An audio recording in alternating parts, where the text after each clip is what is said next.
Buenos días, compañeros y profesor. En esta ocasión, los integrantes del grupo número 2, Steven Campos, Steven Mora, Abraham, José Pablo, Diego y Eddie, vamos a comunicarles acerca del funcionamiento de un globo aerostático. Para esto vamos a hablar un poco acerca de la historia, su funcionamiento, sus resolución matemática, las leyes que lo rigen, los tipos que existen en la actualidad y además de esto las aplicaciones que se le dan normalmente a los globos aerostáticos. Para esto vamos a hablar un poco acerca de la historia del globo aerostático, la cual inicia con los hermanos Montgolfier, los cuales realizaron la primera demostración pública de su vuelo y de su nuevo invento el 4 de junio de 1783 en Francia. Joseph y Jacques Montgolfier, estos que tenemos en la imagen, lanzaron su primer modelo, un prototipo, en septiembre de 1782. Es decir, duraron un año para perfeccionarlo y demostrárselo al mundo en la ciudad, en el país de Francia. Eh, este estaba construido con tela y papel y justo en octubre de 1783 viajaron por primera vez humanos en el globo. También cabe recalcar que ese mismo vuelo tuvo el fallecimiento de las dos personas que lo abordaban. Después de esto se presentó también ante el rey Carlos IV de España y este globo aerostático fue dirigido por Louis Proust. Cabe mencionar que estos fueron los primeros vuelos realizados en el ámbito militar. ¿Cuál es el principio físico detrás del funcionamiento del globo aerostático? La física detrás del funcionamiento del globo aerostático se basa en el principio de Arquímedes, el cual dice lo siguiente: un cuerpo sumergido en un fluido cualquiera experimenta una fuerza vertical hacia arriba llamada empuje, equivalente al peso del fluido que ha sido desalojado. Si se aplica este principio al globo, tomamos como fluido el aire o el gas, dependiendo del tipo de globo que sea. El globo recibirá un empuje hacia arriba igual al peso del aire que desplaza. El aire pesa aproximadamente 1,2 kilogramos por cada metro cúbico, es decir, que para elevarlo, necesitamos desplazar un gran volumen de aire. Lo que necesitamos es que el peso del aire desplazado sea mayor que el del globo y sus tripulantes a la misma vez. De esta manera, el empuje que reciba el globo hacia arriba será mayor que la fuerza de gravedad que ejerce el globo y sus tripulantes hacia abajo. Eddie, y voy a continuar con lo que estaba estableciendo mi compañero. El principio de funcionamiento de un globo aerostático se resume en la existencia de una corriente de convección natural, que es la que genera el movimiento boyante, de que el aire caliente suba y el aire frío baje. Esto se justifica por el efecto de flotabilidad, el cual establece que en un campo gravitacional existe una fuerza ejercida hacia arriba provocada por el propio fluido cuando se tiene un cuerpo sumergido total o parcialmente en él.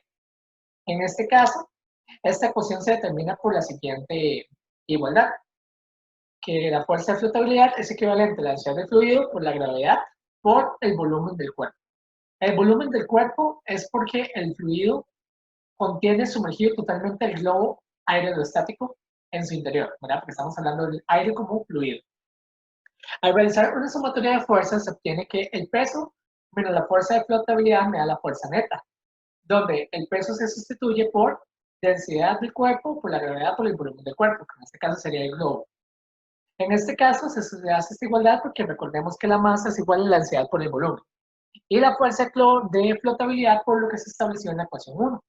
Al sacar el factor común de la gravedad y el volumen del cuerpo se obtiene una ecuación de fuerza neta que depende de las diferencias de densidades, tanto del cuerpo como del fluido.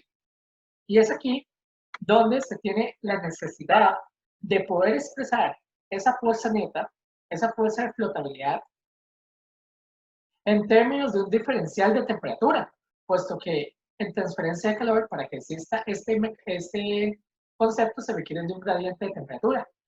Por eso se requiere de recurrir a una propiedad que me permita variar la densidad del fluido conforme se varía la temperatura a presión constante. Por lo que se recurre al concepto de expansión volumétrica, el cual se determina por medio de la ecuación 3.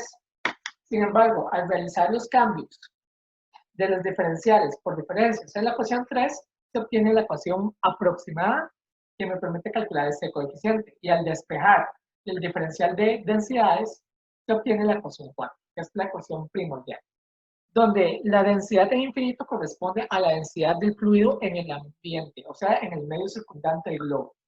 La densidad ρ corresponde a la densidad del fluido en el interior, la temperatura T corresponde a la temperatura del fluido en el interior del globo, y la temperatura de infinito corresponde a la temperatura del ambiente, del medio circundante.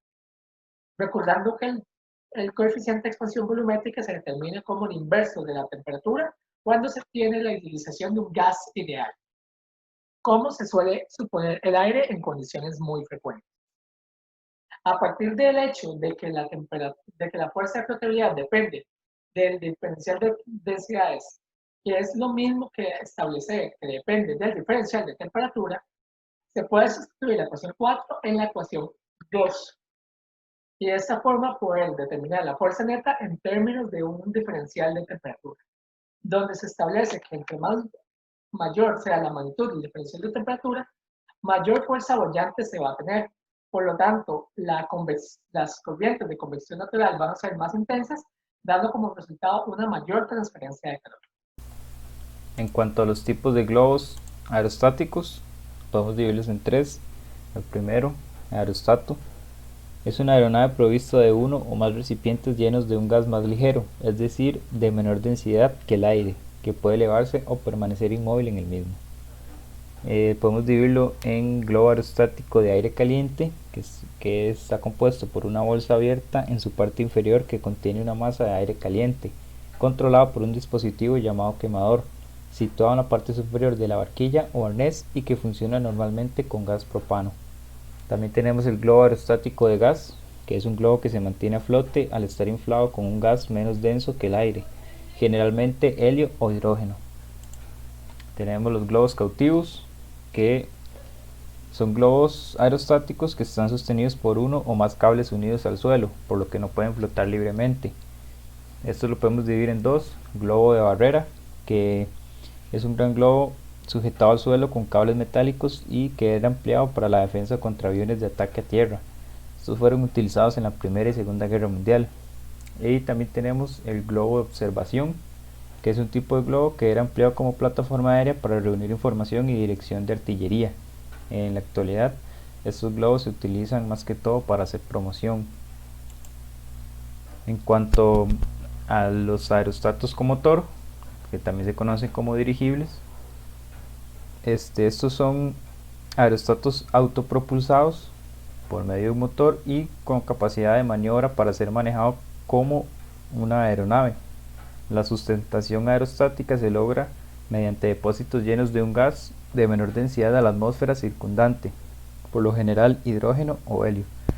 De estos tenemos varios tipos: pueden ser dirigible rígido, semirrígido, flexible, con membrana metálica, híbrido o térmico.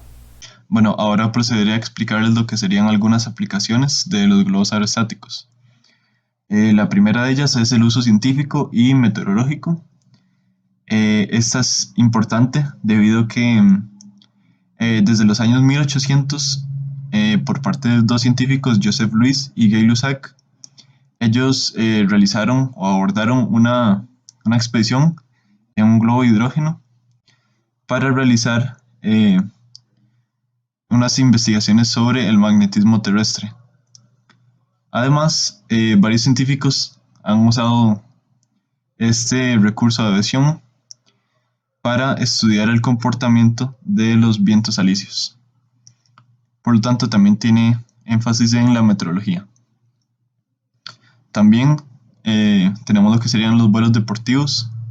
Principalmente se realizan carreras deportivas con este tipo de globos, aunque tiene una restricción que sería la ubicación. debido a que requiere ciertas condiciones climáticas en específico para llevarse a cabo la carrera. Y por último, y más importante, tenemos los fines publicitarios. Es bastante conocido que los globos aerostáticos representan una forma bastante atractiva de promocionar un producto o una marca. Esta ha sido una de las aplicaciones más utilizadas en la actualidad por parte de los globos aerostáticos.